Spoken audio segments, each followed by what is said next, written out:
मुबारक ईद मुबारक, ईद मुबारक। ईद उल फितर जे इन पुरमुसरत मौके ते Pakistan peoples party जे senior अगवान ज़रा जे सूबाई सलाहकार मंजूर हुसैन वसाण, बैरिस्टर हलाल खान वसाण, MPA मुनव्वर हुसैन खान वसाण के मुबारकबाद पेश कयूं था।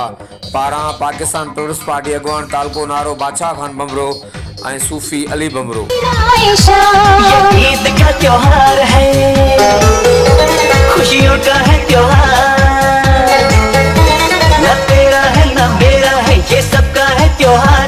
ये प्यार का पैगाम है, ये प्यार का पैगाम। मुबारक ईद मुबारक, ईद मुबारक, हाय मुबारक ईद मुबारक।